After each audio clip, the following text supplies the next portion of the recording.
Hello, my name is Andrew and I am an indie developer who also reviews free games. Today we'll be looking at Doom, id Software's iconic 90s shooter. When you start the first level, you find yourself in a room where you can stock up on some armor. Moving on to the next area, you enter your first battle. The fights in this game have a nice increase of difficulty over time.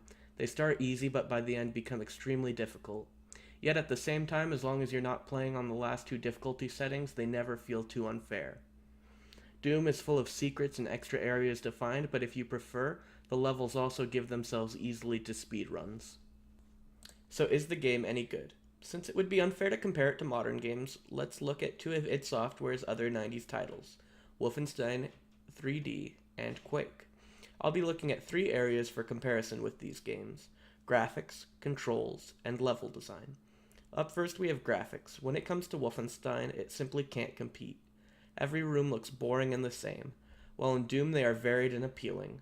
Most people would probably say Quake looks better than Doom, what with having genuine 3D and all, but everything just ends up looking brown, from the walls to the monsters, so I find Doom with its less muted colors to be the more exciting option.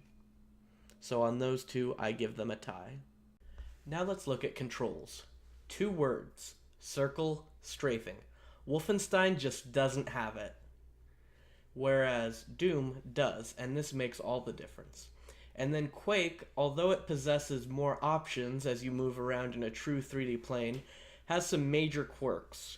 For instance, you use A to look up, Z to look down, the arrow keys to move, and the mouse to shoot. Not exactly intuitive. This can be overcome, but it takes a lot of trial and error and customization. And so I put Doom first when it comes to controls. Lastly, there's level design. I have to give another tie here to Quake and Doom. Wolfenstein 3D is just a glorified maze, where, as previously stated, everything looks exactly the same. And they just love putting tough enemies right behind closed doors, which means you can't plan for them, and not having good strafing means you can't really avoid taking damage. Quake would win this category by far, having varied levels with things like water and jumping that Doom just doesn't have. However, it also loves putting tough enemies in places that prevent you from planning your next move. So with all that said, here's the breakdown of how I rank these three games.